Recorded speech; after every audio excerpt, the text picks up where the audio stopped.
제가 어릴 때부터 엄마가 입에 달고 살던 말이 있었어요. 진짜 웃긴 얘기 해줄까? 네 아빠는 누굴까?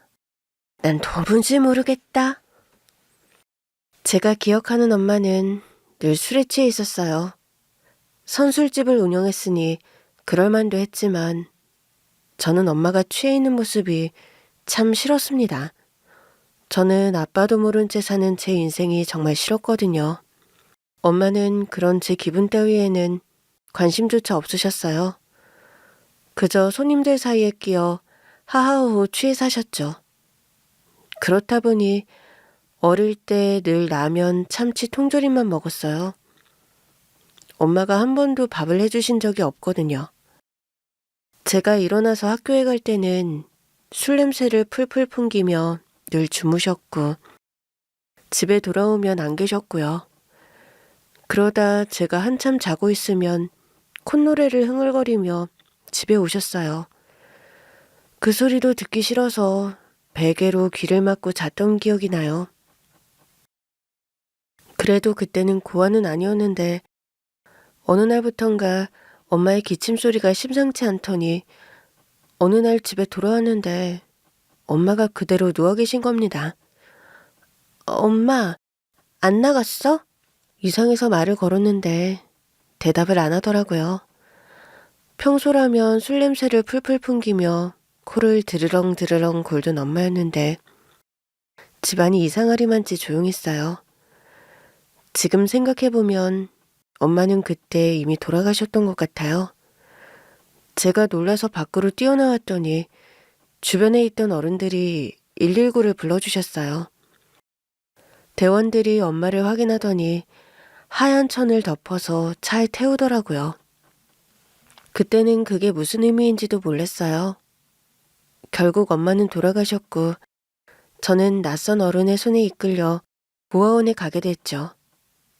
그때부터는 자립하기 전까지 고아원에서 살았어요. 제 또래 다른 애들은 엄마 아빠가 데리러 온다고도 하던데 저는 데리러 올 사람이 아예 없었어요. 엄마조차 제 아빠를 모르겠다고 하니 아빠라고 저를 알 리가 없잖아요. 그래도 고아원에는 엄마 아빠가 누군지 모르는 애들도 많더라고요. 차라리 고아원 안에서는 제가 이상한 애가 아니었어요. 그러나 학교에 다니기 시작하면서는 제 처지를 확실히 알게 됐죠. 학교도 그냥 대충 다녔던 것 같아요. 다니라고 하니까 다니긴 하는데 왜 다녀야 하는지를 모르겠더라고요. 이럴 나이에 차라리 돈을 버는 게 낫지 않나 오만한 생각도 했어요. 돈 버는 게 쉬운 줄 알았거든요. 그렇게 고아원에서 하라는 대로 하고 살다가 자립한 뒤로는 막노동을 시작했어요. 매일매일 눈앞에 돈이 보이니 힘든 줄도 모르고 일만 했죠.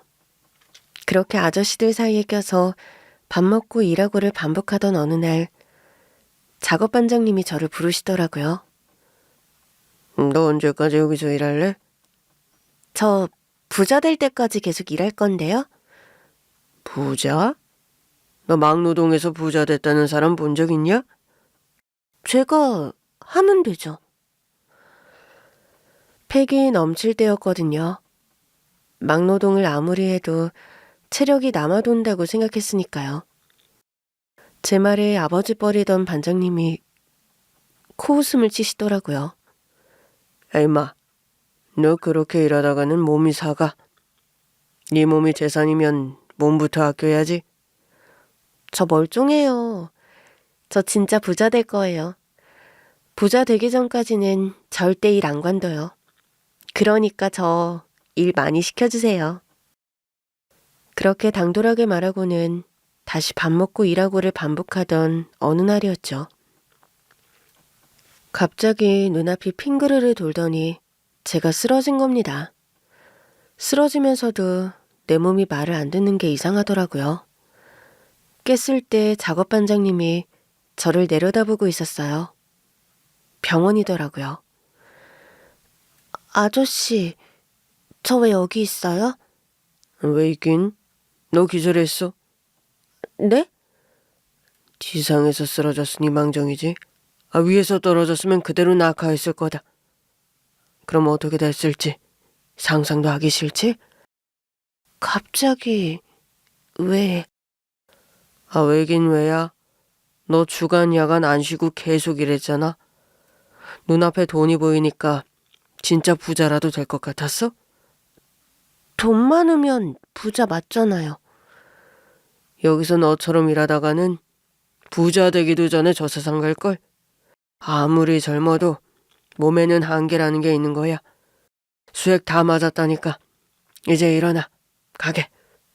얼떨떨한 채 일어나서 나오는데 반장님이 이미 병원비를 계산했다고 하시더라고요.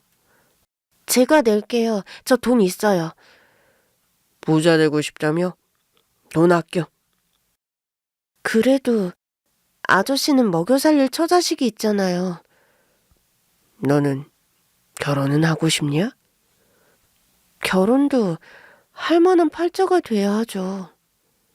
그런 팔자가 뭐 따로 있는 줄 알아? 부자 되려면 연애 같은 거 할 시간도 돈도 없어요. 부자 돼서 뭐 할 건데? 순간 그 질문에 답을 못 하겠는 겁니다. 그게 뭐 돈 많으면 좋은 거니까요? 내가 네 나이로 돌아갈 수 있다면 난 지금처럼은 안 살았을 거야. 그럼요? 뭐든 할 수 있는 나이잖아. 나라면 공부할 것 같아. 공부요? 저 학교 다닐 때도 공부한 적 없어요. 그래서 어떠냐? 뭐가요? 공부 안 하고 막노동하며 사니까 정에 차느냐고. 돈 버니까 좋죠? 그러니까 그 돈 벌어서 뭐 할 거냐니까? 예? 임마, 나는 먹여 살릴 처자식이라도 있으니 돈만 벌지만 넌 뭐 할 거냐고. 좋은 집 산다고 쳐. 그 다음엔 뭐 할 건데? 좋은 집에 살면서 계속 막노동할 거야? 그런 얘기를 해준 어른이 처음이었어요. 처음으로 머리가 멍해지면서 요즘 말로 현타가 오더라고요. 그날 제가 살던 옥탑방으로 돌아오는데 생각이 많아졌어요. 매일매일 열심히 일하니까 돈은 계속 쌓여가는데 돈만 벌기에는 제 인생이 길긴 길더라고요. 그래서 처음으로 펜을 잡고 인생 계획이라는 걸 세워보기로 했어요. 가는 길에 문구점에서 제일 싼 공책이랑 제일 싼 볼펜 하나 사들고 집에 왔는데 하얗게 펼쳐진 백지에 아무것도 쓸 수가 없는 겁니다. 그래서 고등학교 때 저랑 유일하게 친했던 친구가 한 명 있었거든요. 그 친구는 고아만 아니지 아빠가 술주정뱅이에 돈을 안 벌어와서 저랑 사고하는 방식이 비슷하던 놈이었어요. 그 친구랑 오랜만에 만났는데 전에 알던 그 친구 같지가 않은 겁니다. 야, 너 행색이 왜 이렇게 얌전하냐? 나 공부해. 뭐? 네가 공부를 한다고? 응. 우리 아버지 돌아가셨다. 뭐? 근데 왜 말 안 했어? 그냥 아무도 안 불렀어. 친척들이랑 조용히 치렀어. 아버지 돌아가셨으면 돈을 벌어야 하는 거 아니야? 너 학교 다닐 때만 해도 돈 벌어서 부자 되는 게 꿈이었잖아. 우리 둘이 같았잖아. 그렇지. 근데 아빠 돌아가시고 생명보험금이 나왔어. 뭐? 보험금? 아빠가 들어뒀던 것 같아. 보험금이 꽤 되더라고. 나 혼자 살 집 정도는 마련하고도 몇 년 생활비도 쓸 수 있을 정도로. 야, 완전 잘 됐네. 아니지. 아버지 돌아가셨는데 이 말은 좀 그런가? 솔직히 나도 너랑 똑같이 생각했어. 처음에는 완전 땡 잡았다 싶더라고. 생전 도움 안 되던 아빠가 나한테 도움되는 날이 다 있구나 싶고. 근데 막상 집도 없고 넉넉하게 있는데 이렇게 가만히 있을 게 아까운 거야. 전처럼 아르바이트만 하며 살기에는 갑자기 내 인생에 온 이 상황이 아깝잖아. 뭐라도 해야겠다는 생각이 들더라. 그러다 어릴 때 집 나간 엄마가 해줬던 말이 생각났어. 공부 열심히 하고 아빠 말 잘 들으라고. 아빠 말은 나름 잘 듣고 살았는데 공부를 안 했더라고.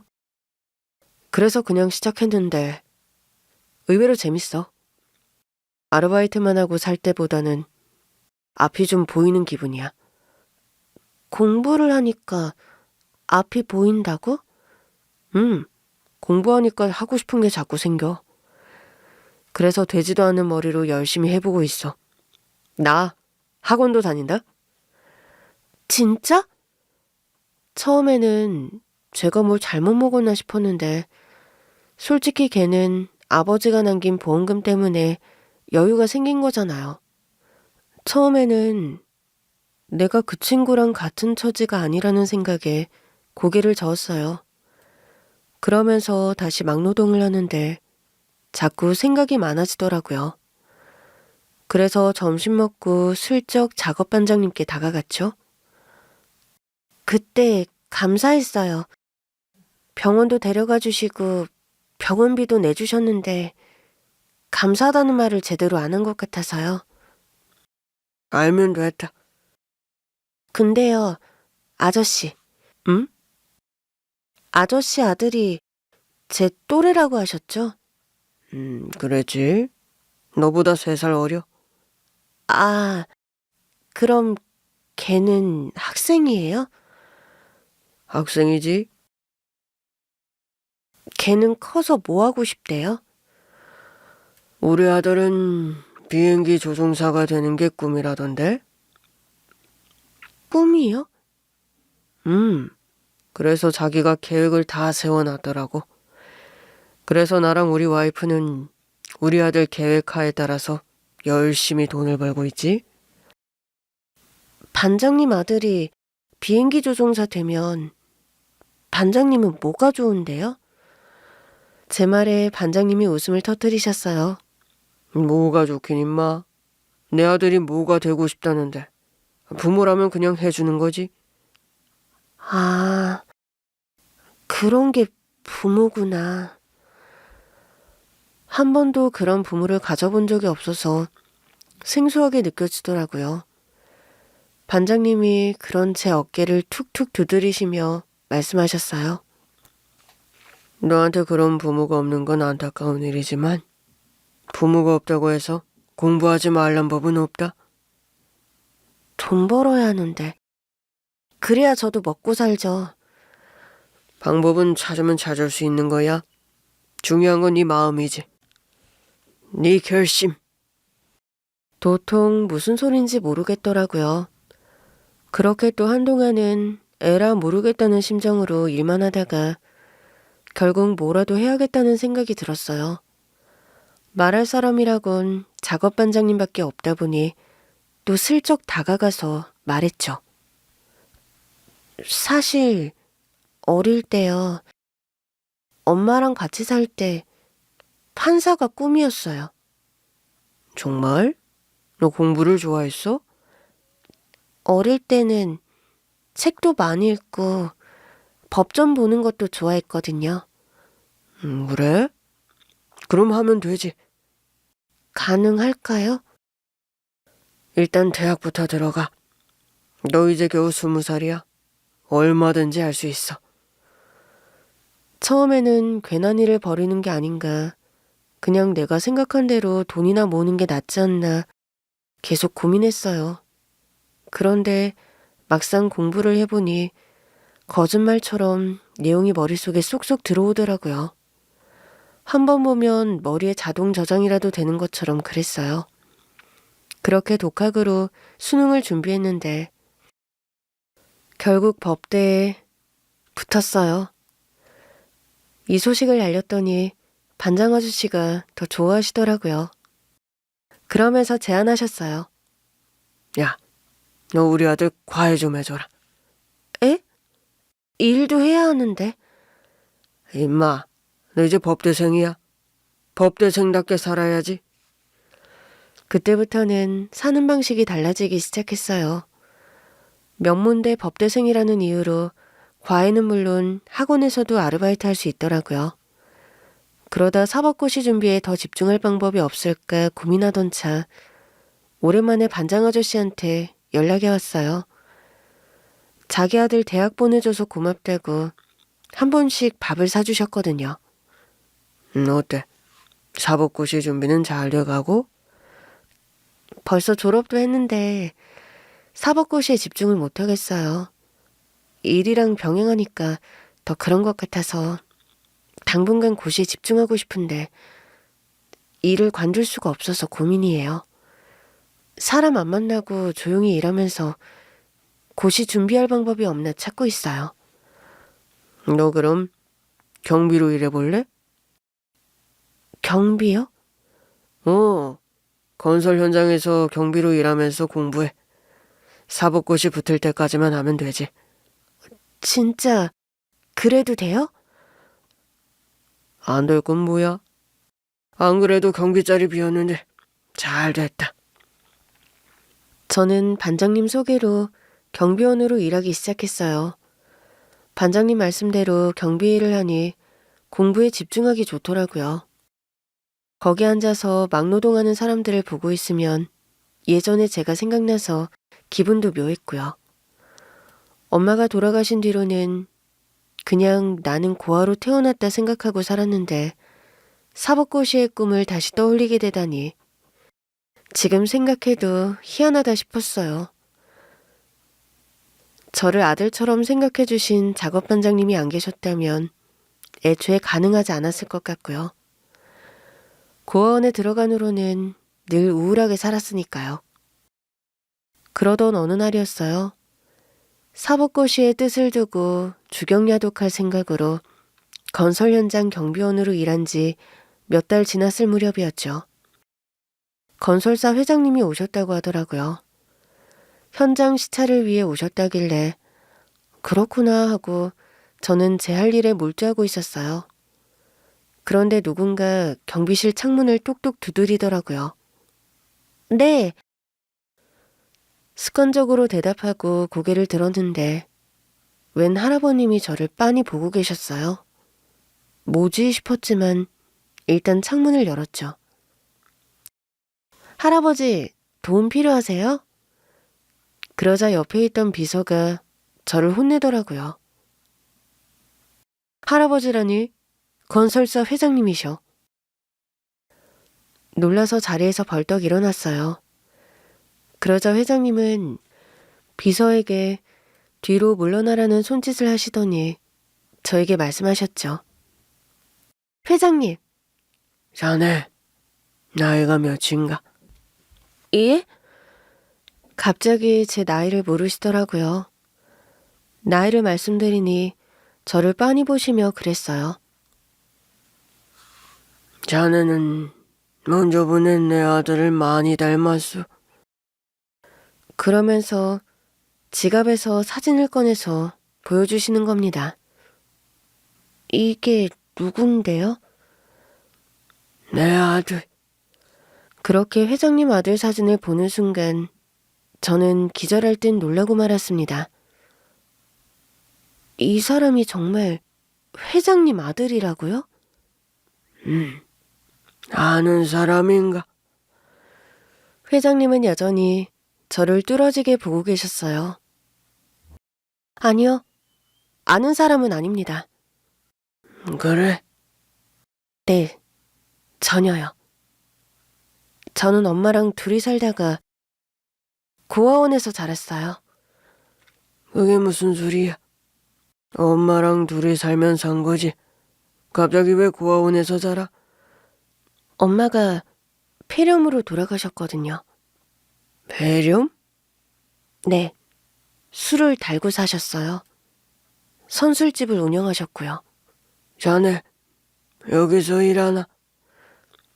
네, 경비원으로요. 왜 젊은 사람이 경비 일을 하고 있어?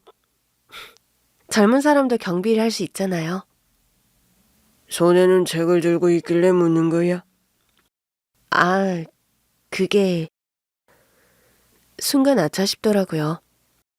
근무 시간인데 공부를 하던 게 걸린 건가 싶어서요. 줘봐. 네? 그 책 줘보라고. 저는 덜덜 떨면서 그 책을 회장님께 내밀었어요. 회장님이 책을 넘겨보시더니 다시 매서운 눈으로 저를 보시더라고요. 이러다 잘리면 어쩌나 싶어 무서웠어요. 그런데 다시 책을 돌려주시더라고요. 따라와. 그러니 저더러 대뜸 따라오라고 하시는 겁니다. 지금이요? 왜? 나한테 월급 받으면서 나보다 무서운 사람이 따로 있어? 네? 아니요. 그건 아니지만 괜찮으니까 따라와. 저는 결국 주섬주섬 짐을 챙겨 회장님을 따라 나갔어요. 회장님이 저더러 차에 타라고 하시더라고요. 앞에를 타야 하나 고민하고 있는데 비서분이 뒷문을 열어주셨어요. 제가 여기 타도 돼요? 회장님 명령이십니다. 네. 일단 타긴 탔는데 너무 황송한 겁니다. 차가 출발하자마자 회장님이 물으셨어요. 아까 내가 보여준 사진 보고 왜 놀랐나? 본 적도 없다면서. 아, 그게 저랑 너무 닮아서요. 회장님이 착각하실 만하겠다 싶어서요. 착각? 재밌군. 사법고시 준비하나? 네. 법대 나왔는데 일을 병행하면서 학교를 졸업했더니 사법고시 준비가 좀 덜 돼서요. 경비로서 일은 다 하고 있습니다. 남는 시간에는 공부해도 된다고 하셔서. 누가? 네? 아니요, 그게 그러니까 누가 그랬냐고? 불이익 주려고 물어보는 거 아니야? 제가 그 말을 어떻게 믿어요? 순간 저도 모르게 반항적으로 대답했더니 회장님이 웃음을 터뜨리시더라고요. 그럼 그건 나중에 말하기로 하고. 자세히 말해봐. 엄마가 선술집을 했다고? 네, 그럼 아버지는? 한 번도 본 적이 없어요. 누군지도 모르고요. 누군지도 모른다고? 네. 엄마가 모른다고 하시더라고요. 늘 술에 취한 채 그러셨어요. 제 아빠가 누구인지 모르겠다고. 그걸 재밌어 하셨고요. 그걸 재미있어 했다. 제정신이 아닌 건 분명하구나. 자식 앞에서 할 말 못할 말이 있지. 워낙 엄마 역할은 안 해주시던 분이라 지금 생각해보면 딱히 이상하지도 않아요. 물론 그때는 큰 상처였지만요. 아빠가 궁금한 적은 없었니? 궁금해도 찾을 방법이 없었어요. 엄마가 워낙 어릴 때 돌아가시기도 했고 엄마조차 아빠가 누군지 몰랐다 보니 아는 게 전혀 없었거든요. 회장님은 한동안 말씀이 없으셨어요. 그래서 어색해진 제가 먼저 물어봤죠. 근데 지금 어디 가는 거예요? 내 집. 네? 회장님 집이요? 그래. 뜨끈뜨끈한 차를 타고 가다 보니 잠이 들었던 것 같아요. 순간 놀라서 깼는데 차가 서 있더라고요. 일어났으면 내리지. 네? 회장님은 별 말씀 없이 차에서 내리셨고 저도 얼떨결에 차에서 내렸어요. 차가 웬 저택 안에 주차돼 있더라고요. 놀랐지만 일단 회장님을 따라갔죠.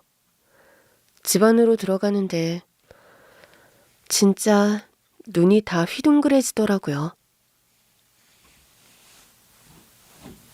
내가 갑자기 왜 이런 집까지 오게 된 건지 도저히 이해가 안 되더라고요. 설마 자기 아들이랑 내가 닮았다고 무턱대고 데리고 오신 건가 싶어 민망하기도 했고요. 회장님, 근데 저요. 회장님 아드님이랑 닮았다고 해도 아닐 거예요. 제가 회장님 아드님 같은 분의 아들일 리가 없잖아요. 회장님 뒤를 쫓아다니며 말했더니 회장님이 별 말씀 없이 겉옷을 벗으시더라고요. 자연스럽게 그 겉옷을 제가 받게 됐어요.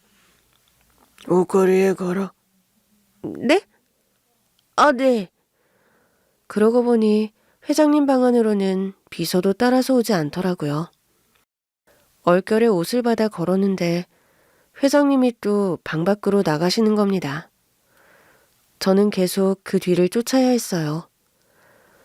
회장님께서 거실 소파에 앉으시길래 따라는 갔는데 앉아도 되는지를 모르겠더라고요.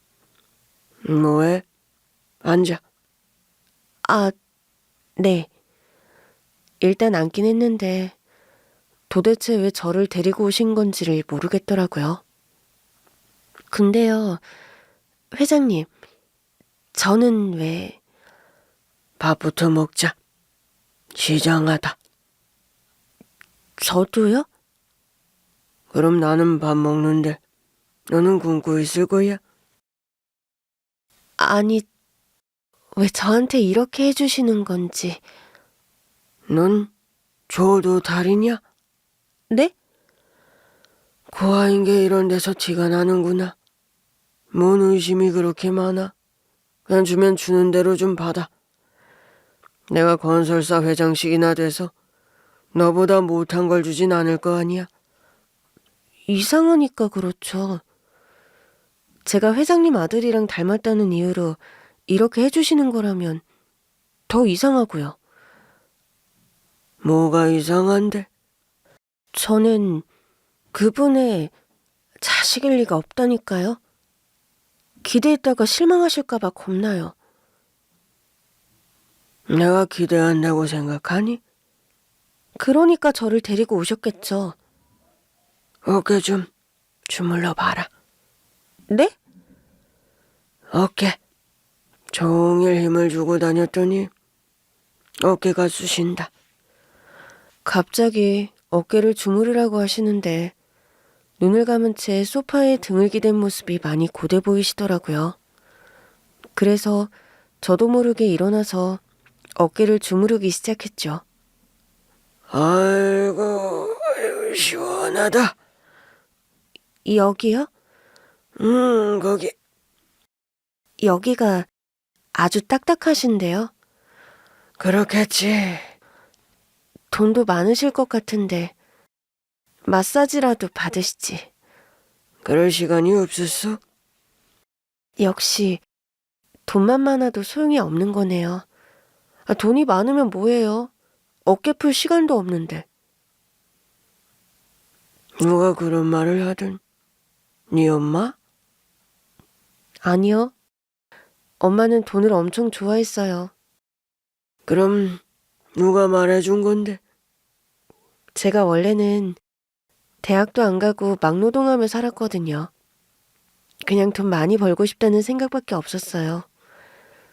그런데 그때 작업 반장님이 그러시더라고요.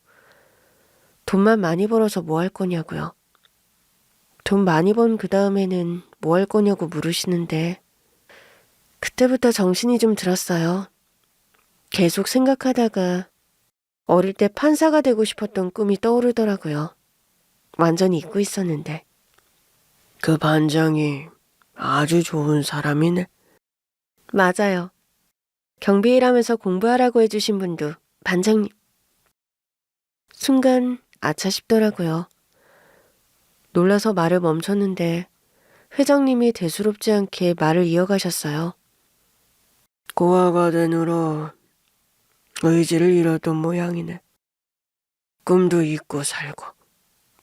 네. 술주정뱅이 엄마가 진짜 싫었는데 그 엄마마저 없으니까 저는 그냥 고하더라고요. 그때부터는 아무것도 하고 싶지 않았어요. 그래도 잘 이겨냈네. 그럼 넌 술을 안 마시니? 원래는 입에도 안 댈 생각이었는데 대학 가서는 좀 마셨어요. 안 마시면 어울리기가 쉽지 않더라고요. 그래, 뭐든 적당히 하면 되는 거야. 내 아들은 그게 안 돼서 달이었지. 회장님, 아들이요? 응, 내가 열심히 일해서 부잣집 아들로 태어나게 해줬더니 열심히 하는 게 하나도 없었어. 공부도 안 하고 그저 놀기만 하고 10대 때부터 하지 말라는 건 다 하고 다니길래 결국 20살에 미국을 보냈지. 그렇게 한국에서 나쁜 버릇 나누던 친구들이랑도 좀 떨어지길 바랐는데 나 몰래 한국에 돌아왔다고 하더라고. 와, 완전 말썽꾸러기였네요. 말썽꾸러기 정도면 내가 그렇게까지 하지도 않았지. 결국 한국에서 또 막 나가게 되는 걸 붙잡아다가 미국으로 보냈는데 결국 거기서도 한국에서 하던 버릇을 못 버리고 나보다 먼저 갔어. 회장님이 쓸쓸한 얼굴로 말씀하시는데 차마 어떤 대꾸도 할 수가 없었어요. 아는 사람 하나도 없는 미국 땅에서 어무하게 갔어. 그럴 줄 알았으면 그냥 한국에라도 데리고 있을 걸 그랬나 싶고. 자식 먼저 보내고 나니 나도 살 의지가 없었어. 회사는 운영해야 하니까 꾸역꾸역 살긴 하는데 어깨 한번 푸는 것도 용납을 못했지. 왜요? 자식 먼저 보내놓고 무슨 나적으로 어깨를 풀고 나 좋은 거 다 하면서 살겠니? 회장님이 잘못하신 것도 아니잖아요. 다 내 잘못 같았어. 그냥 내가 어떻게든 돈을 내서 고쳐놨어야 했는데. 나도 일하느라 정신없고 바쁘니까 귀찮았던 거지. 아내가 알아서 하려니 하다가 시기를 놓쳤어. 사모님은 먼저 갔어. 아들 보내고 얼마 안 돼서 시름시름 앓다가. 너무 비극적이네요. 이런데도 네가 내 아들 자식이 아닐까? 네? 아, 그래도 네, 아닐 것 같아요. 설마 자녀분이 우리 엄마 선술집까지 왔을까요? 돈도 많았을 텐데. 나 몰래 미국에서 한국에 들어왔을 때는 돈도 별로 없었어. 미국에서 하도 사고를 치고 다녀서 내가 최소한의 용돈만 주고 지원을 다 끊었거든. 회장님이 그 자리에서 본인 머리카락을 뽑아서 주시더라고요. 너도 궁금하면 해봐. 이거 받고 네 머리카락이라도 주렴. 아, 설마 진짜 제가 손녀라고 생각하세요? 아, 우리 아들이랑 정말 똑같이 생겼어. 아까 네가 경비실에 있는 거 보고 내 아들이 살아 돌아온 줄 착각했을 정도로. 회장님, 아닐 거예요. 아니어도 상관없으니 줘봐. 너도 못 믿겠으면 내 머리카락 가지고 해보고. 결국 회장님은 제 머리카락부터 손톱까지 받아가셨고 그날 저녁 저는 회장님과 오붓하게 식사를 했어요. 그런데 참 이상한 게 분명 처음 뵙는 분이고 저에게는 참 어려운 분이었는데 둘이 있는데도 어색하지 않더라고요. 회장님도 저랑 같이 있는 게 편하신 눈치였고요. 이튿날 회장님께 전화가 왔어요. 노래제 보러 와. 네? 지금이요?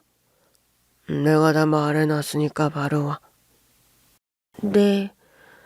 설마 진짜 내가 회장님의 친자인가 싶었어요. 그럴 리가 없다고 생각하면서도 자꾸 기대되더라고요. 그래서 가는 길에 계속 되뇌었죠. 아니야, 아닐 거야. 헛된 기대하지 마. 그런 게 아닐 거라고 계속 저 자신을 타일렀어요. 그런데 집 앞에 도착하자 전에 본 비서분이 저에게 깍듯하게 허리를 숙이시더라고요. 회장님께서 기다리고 계십니다. 아, 네. 한 번 와봤다고 집이 벌써 눈에 익더라고요. 집 안으로 들어갔을 때 회장님은 자리에 앉지도 못하신 채 서성이고 계셨어요. 회장님. 응? 왔구나. 회장님이 저벅저벅 걸어오시더니 저를 끌어안으시더라고요. 설마 싶었죠. 몰래? 회장님이 친자검사 결과지를 보여주시더라고요. 결과는 일치였어요. 정말 저랑 회장님이 친자관계라고요? 그렇다는구나. 나도 조마조마했는데 사실이었어. 사실은 네가 내 친자가 아니어도 편히 공부할 수 있게 도와줄 생각이었는데 친자라니 더 좋구나. 내가 네 할아버지인 거지. 믿기지 않아요. 어떻게 제 아빠가 회장님 아들일 수 있죠? 네가 그때 내 아들을 못 봐서 그래. 아니지. 못 본 게 다행이지. 아빠까지 그 모양으로 사는 걸 봐서 좋을 게 없을 테니까. 아무튼 나는 맞을 거라고 생각은 했어. 행여 아니라고 해도 내 아들을 너무나 닮은 너를 외면할 수 없었겠지. 제가 봐도 닮긴 했지만 정말 생각 못했어요. 내 머리카락은 가져가서 국 끓여 먹었냐? 그냥 주시니까 받은 거지. 솔직히 제가 검색해볼 생각은 없었어요. 물러터져서는 이럴 때일수록 더 확실히 해봐야지. 만약에 친자가 아니라고 나왔다면 해봤을 수도 있겠죠? 물러터진 게 아니네. 이제 보니 아주 실속이 있어. 솔직히 저보다는 회장님이 이루실 게 많으시잖아요. 저야 뭐 잃을 것도 없고. 네가 왜 이럴 게 없어? 네 젊음, 그 똑똑한 머리, 다 네 재산이야. 네가 나보다 가진 게 더 많아. 자칫 내가 친자라고 하고 널 볼모 삼아서 평생 내 수발이나 들라고 하면 어쩌려고? 아, 그렇다면 저도 검사를 해봐야겠네요. 뭐야? 농담이에요. 솔직히 머리로는 믿기지 않는다고 했지만 어쩐지 회장님이 제 할아버지 같았어요. 신기하게도 그런 느낌이 계속 들더라고요. 회장님이 저를 데리고 2층으로 올라가셨어요. 네 아빠가 쓰던 방이야. 그대로 두었어. 가끔 한 번씩 올라와 보고 난단다. 방 안은 정갈했어요. 일하시는 분들이 깨끗하게 관리한다고 하더라고요. 너는 기억에도 없으니 추억도 없겠지만 나한테는 세상에 하나뿐인 아들이라. 그렇게 속을 썩였는데도 애틋하세요? 넌 자식이라 그런지 애틋하구나. 특히 널 발견하고선 더 그래. 자기 자식이 세상에 있는 줄도 모르고 갔을 텐데 차라리 자식이 있는 걸 알았으면 정신이라도 차렸을까 싶고. 저희 엄마조차 제 아빠가 누구인지 몰랐으니까요. 내 아들도 그만큼 책임감이 없었다는 뜻이니 내가 너한테 참 미안하다. 어른들이 너에게 씻을 수 없는 상처를 줬어. 할아버지는 저를 알아봐 주셨잖아요. 그냥 자연스럽게 할아버지라고 불렀는데 할아버지가 놀란 얼굴로 저를 보셨어요. 방금 뭐라고 했어? 할아버지라고요. 아, 너무 빠른가요? 아니야. 듣기 좋다. 처음 들어본 말이라서 놀라서 그래. 그럼 다른 자식은 없으신 거예요? 네 할머니가 네 아빠를 낳고 임신 중독증이 생겼어. 그래서 아빠 하나 낳고 그 후로는 출산을 안 했지. 근데 그 한 놈이 그렇게 속을 썩일 줄 알았나? 네 할머니가 늘 후회했단다. 그냥 하나만 더 낳을 걸 그랬다고. 특히 나한테 미안해했어. 후계로 삼을 만한 제대로 된 자식을 못 낳아줬다고. 그게 할머니 잘못도 아닌데요, 뭘. 결국 아빠 잘못이죠. 나도 그렇게 말했어. 자네는 할 만큼 했다고. 네 할머니가 정말 고생 많이 했거든. 방황하는 네 아빠 붙잡아다가 집에 들여다 놓고 미국에서도 사고 쳤다고 해서 툭 하면 비행기를 탔어. 그렇게 해서라도 어떻게든 아들을 자리 잡게 하려고 애를 썼는데 마지막으로 미국행 비행기를 탄 다음 날 네 아빠가 잘못된 걸 안 거야. 네 아빠를 운구해서 왔는데 그 사이에 사람이 팍 늙었더라고. 그래서 처음으로 네 할머니한테 사과했어. 내가 잘못했다. 내가 당신한테만 다 맡겨놓는 바람에 당신 속만 썩인 것 같다. 그런데도 몇 달 안 가서 결국 아들을 따라가더라고. 나는 어떡하라고. 참 매정하다 싶었지. 할머니도 뵀으면 좋았을 텐데. 그럼 네 할머니가 널 봤으면 하늘을 날 듯 좋아했을 거야. 네가 있는 줄만 알았어도 할머니까지 그렇게 허무하게 가진 않았을 텐데. 죄송해요. 제가 아빠를 찾을 생각조차 해본 적이 없었어요. 네가 어떻게 찾았겠어? 네 아버지가 유전자 등록을 해둔 것도 아니고 네가 경비로 일하고 있지 않았다면 나조차도 찾을 수 없었을 텐데. 아참, 너를 도와준 그 사람이 누구라고 했지? 작업반장? 네, 현장 작업반장님이요. 그 사람 한번 봐야겠다. 조만간 자리 한번 만들어. 할아버지, 혹시 이유가 뭔지 여쭤봐도 돼요? 왜긴 왜야. 내 손주를 만나게 해준 사실상의 은인이잖아. 며칠 뒤 저는 작업반장님을 모시고 최고급 한정식 집에 갔어요. 가게 앞에서 반장님이 당황하시더라고요. 아야, 넌 밥을 산다더니 뭐 이렇게 비싼 데서 사겠다는 거야?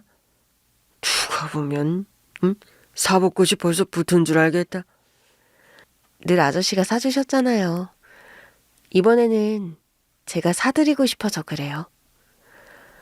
그럼 짜장면이나 사. 고시생이 무슨 돈이 있다고?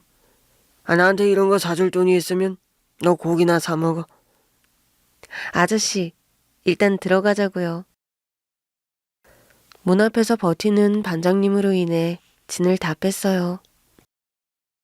겨우 모시고 방으로 갔을 때 할아버지가 이미 와 계시더라고요.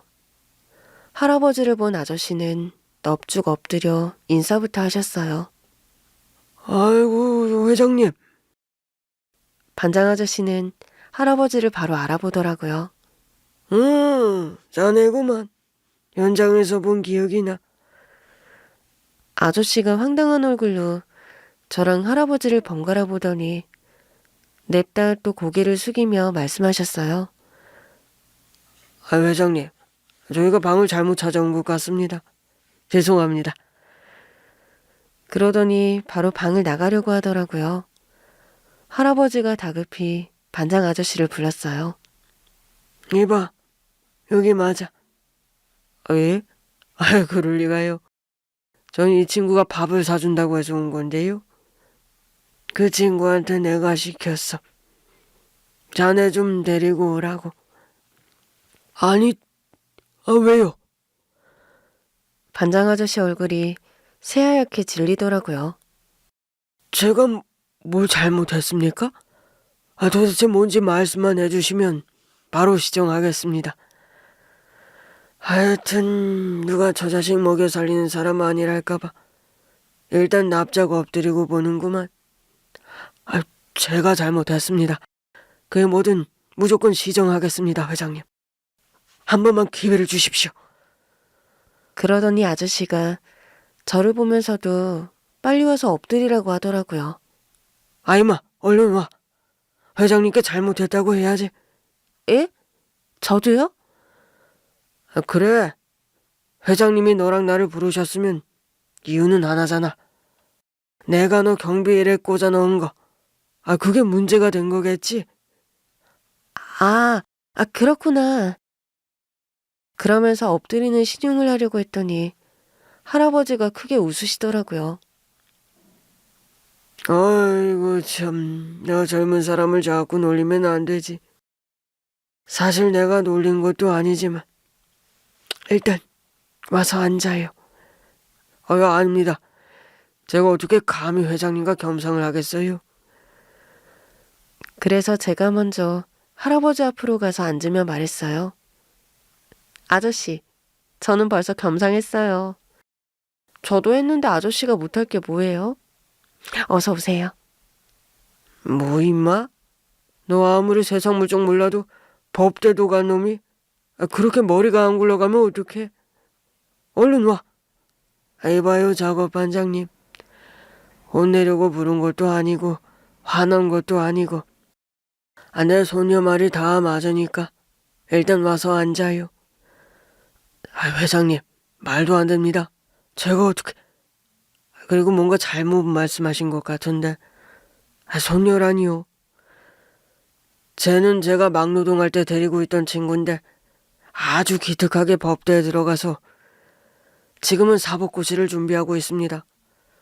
근데 졸업하고도 고시 준비가 덜 됐다면서 마음 편히 일해서 공부에 집중할 수 있는 곳을 찾고 있는다기에 제가 소개를 했어요. 근데 면접 보고 합격해서 일하기 시작한 겁니다. 일도 착실하게 잘하고 있고요. 고마워요. 내 손녀를 그렇게까지 생각해 주시다니. 예? 이 친구 내 손녀 맞아요. 물론 나도 안지 얼마 안 됐고 이 친구도 마찬가지고. 아니지, 그게 무슨 말씀이신지. 이 친구는 고아원에서 자랐는데요. 건설 현장에 갔다가 우연히 경비실에 있는 걸 보고 깜짝 놀랐어요. 내 아들이랑 너무 똑같이 생겨서. 그래서 친자 검사까지 해봤는데 일치라고 나오더군요. 네? 야, 너 정말이야? 반장 아저씨가 놀라서 저에게도 묻더라고요. 저는 고개를 끄덕였어요. 그러니까 아저씨, 얼른 이쪽으로 와요. 할아버지가 아저씨를 꼭 보고 싶다고 하셨어요. 아저씨는 그제야 제 옆으로 와서 앉았어요. 회장님, 저처럼 누추한 사람을 왜... 내 손녀 도와줬고 덕분에 내가 세상에 있는 줄도 몰랐던 손녀를 찾았잖아요. 심지어는 아주 똑똑한 손녀더군요. 그것도 반장님 덕분에 시작한 거라던데요. 저 아닙니다. 그냥 제가 보기에 이 친구가 참 똘똘해 보이는데 그냥 막노동만 하는 게 안쓰러워서 그랬어요. 제 아들이랑 3살 차이밖에 안 나는 친구이기도 해서 아들 보는 심정이기도 했던 것 같아요. 그러니 내가 작업반장님을 안 모실 수가 있어야죠. 우리 손녀를 바른 길로 인도해 주셨잖아요. 저는 말밖에는 한 게 없습니다. 다 이 친구가 알아서 했죠. 그 입이라도 털어주는 게 얼마나 힘든 일입니까? 나랑 아무 상관도 없는 사람한테 바른 소리 해주는 게 쉬운 일인가요? 백날 말해도 안 듣는 사람이 천지더라고요. 저는 얘가 제 말 듣고 공부 시작해준 게 그렇게 기특했어요. 이 친구 덕분에 제 아들도 대학 갔습니다. 제가 과외 좀 부탁했거든요. 그랬습니까? 여러모로 참 좋은 인연이네요. 우리 아들도 그런 인연을 만났다면 참 좋았을 텐데. 외람되지만 제가 알기로는 아드님이 일찍 돌아가신 걸로 아는데요. 알고 있었군요. 맞습니다. 그 아들이 이렇게 자랑스러운 손녀를 남긴 줄도 모르고 있었네요. 내가 평생 부족한 아비라서요. 그러셨군요. 어떻게 또 이런 인연이. 정말 신기하네요. 반장님 아니었으면 내 손자가 있는 줄도 모르고 살 뻔했어요. 저도 뭐 알고 한 것도 아닌데요. 반장님 이제 나이도 있는데 계속 현장에서 작업 반장하기 힘들지 않아요? 예? 그래도 제가 가장 잘할 수 있는 일이라서요. 경력에 맞는 일 한번 찾아볼 테니 친구를 좀 옮겨봅시다. 뭐 나이도 있는데 계속 찬바람 더운 바람 맞으면서 일하는 거 몸에 안 좋아요. 아들이 대학 갔다고요? 예. 비행기 조종사가 꿈이거든요. 그럼 그 아드님이 조종하는 비행기 탈 때까지는 건강해야 하지 않겠어요? 거절하지 말고 받아요. 내 손자 인생을 이렇게 바꿔주신 분인데 내가 못해드릴 게 없어요. 그런 거 바라고 한 게 아닌데 앞으로도 우리 손자한테 쓴소리도 많이 해주시고요. 그게 제 특기이긴 한데 아유 아주 잘 됐네요. 그날 함께 저녁을 먹는 내내 웃음이 떠나지 않았어요. 식사를 마치고 나오는데 반장 아저씨가 제 손을 꾹 잡더라고요. 아유 인생 진짜 오래 살고 볼 일이다. 이거 어떻게 회장님 손자일 수가 있어? 그러니까요. 저도 신기해요. 너 이제 걱정 없겠다. 아니지. 오히려 가진 게 많으면 걱정이 많은가? 제가 뭐 가진 게 있다고요. 앞으로도 종종 밥 사주세요. 밥은 이제 네가 사야겠는데? 에이, 저 그래봤자 고시생인데요. 농담이야? 당연히 내가 사줘야지. 어쨌든 할아버지 말씀 잘 듣고 잘 모셔. 내가 듣기로는 저댁 아들이 회장님 속을 어지간히 썩였다던데. 평생 외로우셨을 거야. 그런 소문도 있었어요? 소문 바다했어. 경영 수업 받으라고 한국에서도 돈 주고 대학도 보내보고 한국에서 말을 하도 안 들으니까 미국으로 유학도 보냈다던데. 결국 먼저 갔다고. 회장님 속이 속이겠어? 자식 앞세우고 멀쩡한 부모는 이 세상에 없어. 네. 네 덕에 나도 호강이다. 내가 뭐 한 게 있다고. 아저씨 덕분에 많은 게 바뀌었죠. 아저씨는 받으셔도 돼요. 고맙다. 이렇게 잘 커준 것도 고마운데 나까지 호강시켜주네. 그렇게 훈훈하게 인사를 나눈 지 얼마 되지 않아 반장 아저씨한테 다급하게 연락이 왔어요. 이게 다 무슨 일이냐? 아저씨, 무슨 일이에요? 왜요? 아니지, 회장님이. 예? 저희 할아버지요? 도대체 무슨 일이에요? 아니, 이제 나는 직무만 옮겨주시는 줄 알았는데 사택도 주셨어. 정말요? 아야, 이거 어떡하냐? 뭘 어떡해요. 받으시면 되죠. 너무 최고급 아파트라. 뭐예요? 깜짝 놀랐잖아요. 그냥 편하게 받으세요. 제가 보니까 우리 할아버지가 통이 커요. 너한테야 그렇게 해주실 수 있지만 나한텐 좀 과한 것 같아서 그렇지. 그래서 할아버지께 여쭤봤더니 별것도 아닌 걸로 뭘 그렇게 수선을 떠냐고 하시더라고요. 말 그대로 사택이잖아. 회사에서 일하는 동안 쓰는 거야. 그럼 퇴직할 때는 그냥 나가는 거예요? 은퇴 선물로 줄까 하는데 네 생각은 어떠냐? 저야 좋죠. 진짜 고원에서 나와서 기댈 데 하나 없이 살 때 유일하게 제가 의지한 분이 반장 아저씨예요. 그럼 줘야지. 조만간 명의 이전해준다고 해. 감사합니다, 할아버지. 저는 이미 할아버지 댁으로 들어가서 살고 있어요. 할아버지께서 1층에 제 방을 만들어 주셨거든요. 말씀을 다 하신 것 같아 나가려는데 할아버지께서 저를 다시 부르시더라고요. 계속 고시 공부하고 있어? 네. 공부에만 집중하니까 확실히 좋아요. 곧 붙지 않을까 싶어요. 할아버지는 잠깐 고개를 끄덕이시더니 조심스럽게 제안하셨어요. 너 경영에는 관심 없니? 네? 사법시험도 좋지만 나는 네가 내 밑에서 회사 일을 좀 배우면 어떨까 싶어. 사실 나도 나이가 많잖아. 믿고 맡길 수 있는 사람이 없어서 은퇴를 못하고 있거든. 할아버지, 설마 왜? 경영은 별로야?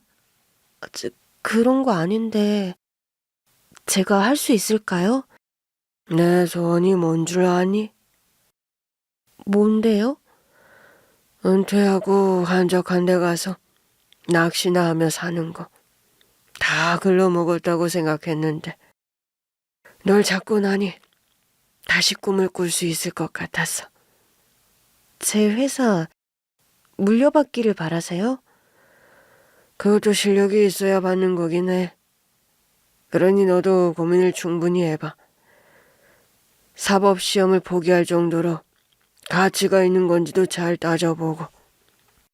하지만 제가 안 물려받으면 할아버지 꿈은 어떻게 되는 건데요? 정 안 되면 전문 경영인 찾지 뭐.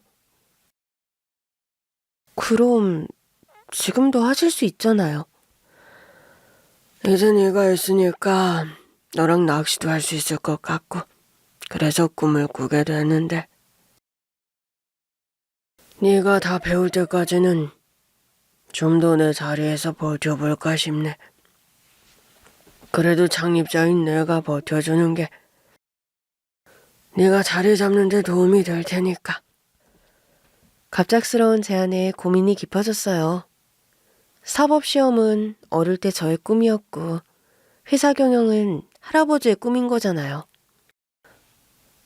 이왕 시작한 공부의 결실을 보고 싶다는 마음이 반, 할아버지의 딱 하나 남은 소원을 들어드리고 싶은 마음도 반이었어요. 그래서 오랜만에 엄마가 있는 납골당에 갔죠. 액자 속의 엄마 얼굴도 참 오랜만에 보는 거더라고요. 엄마, 나왔어. 나 아빠가 누군지 알게 됐어. 엄마는 절대 모른다고 하던 내 아빠 말이야.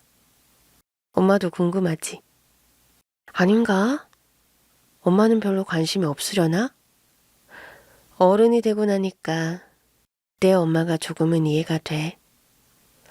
엄마도 선술집 하면서 철없이 살고 있었을 텐데 갑자기 나를 낳는 바람에 얼마나 당황스러웠을까 싶어. 그래서 나한테도 그렇게 정을 안 준 건가 싶기도 하고. 그래서 그때는 엄마가 나를 낳아준 게 하나도 안 고마웠거든. 근데 요즘은 고마워. 엄마 덕분에 태어났고 결국 내 한계를 뛰어넘어도 봤고 이제는 할아버지까지 만났으니까 비로소 내 뿌리를 알게 된 기분이야. 중요한 결정을 앞두고 있는데 엄마한테 고맙다는 인사를 먼저 하고 싶었어. 낳아줘서 고마워. 비록 아빠는 모른다고 했지만 이제 나는 아빠가 누군지 아니까.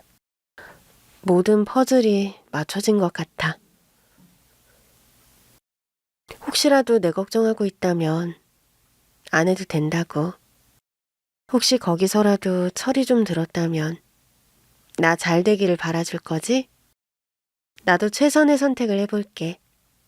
너무 오랜만에 와서 미안해. 앞으로는 한 번씩 올게.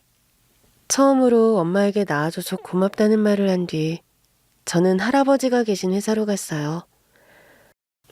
할아버지 손녀라고 했더니 회장실로 직행하는 엘리베이터를 태워주더라고요. 회장실에 도착했을 때 할아버지는 잠깐 낮잠이 드신 듯 했어요. 눈을 감고 있는 모습이 많이 고돼 보이시더라고요. 저도 모르게 한숨을 쉬었나 봐요. 웬 한숨이야? 할아버지, 일어나셨어요? 좀 전에. 왜? 내가 너한테 준 선택지가 너무 골치 아프냐? 솔직히 그래요. 사법고시만 생각하면서 달려왔는데 갑자기 경영이라니. 말이 안 된다고 생각했어요. 거절해도 괜찮아. 내 욕심이라는 것도 알아. 정말 제가 거절해도 섭섭하지 않으시겠어요? 조금 섭섭은 하겠지만 별 수 없잖아. 대신 너랑 같이 낚시 다니면 되지. 이제는 제가 안 맡아도 전문 경영이 쓰는 걸로 결정하신 거예요? 더 늙기 전에 너랑 추억을 좀 만들어야 하지 않나 싶다. 사실 그때까지만 해도 저는 사법고시를 계속 준비하겠다는 입장이었거든요. 그런데 지친 할아버지를 보는데 불현듯 결정이 바뀌어 버렸죠. 경영 배워볼게요. 뭐? 대학원 가서 공부도 더 하고 회사에서도 차근차근 할아버지가 시키시는 대로 일 배워볼게요. 어쩐지 사법고시 합격하는 것보단 더 어려울 것 같지만 어쩌겠어요. 제가 할아버지의 손자인걸. 받아들이고 해내는 쪽으로 해볼게요. 할아버지가 옅은 미소를 지으셨어요. 넌 정말 나를 감동하게 하는구나. 제가 경영 배운다고 해서 그렇게 좋으세요? 내가 네 아빠한테 듣고 싶은 말이었거든. 해보겠다. 잘하겠다. 그 말만 해줬어도 내가 계속 희망을 품고 가르쳤을 텐데. 네 아빠는 의지조차 가져본 적이 없었거든. 아빠도 저처럼 자랐다면 깡이 좀 있었겠죠. 물론 저처럼 자라는 건 권하고 싶지 않아요. 아유, 너 참 대단해. 나라면 그런 선택 못했을 거야. 그런데 왜 제안하셨어요? 네 배포를 좀 보고 싶어서. 내 손자는 어디까지 날아오를 수 있는 인물인지 궁금해졌거든. 그래, 한번 해보자. 나도 갑자기 기운이 나려고 하네. 우리 소녀가 내 자리에 오르는 것까지는 봐야겠어. 저는 거기까지는 아직 생각도 못 하겠는데요. 회사 생활을 해본 적이 없어서요. 두고 봐라. 넌 정말 잘할 거야. 내 손녀잖아. 우리 집에는 영리한 장사꾼의 DNA가 있거든.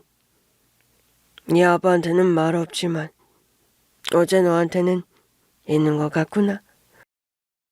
그래서 지금 저는 할아버지 회사에서 경영일을 배우고 있어요. 예상대로 사법고시보다 더 힘드네요.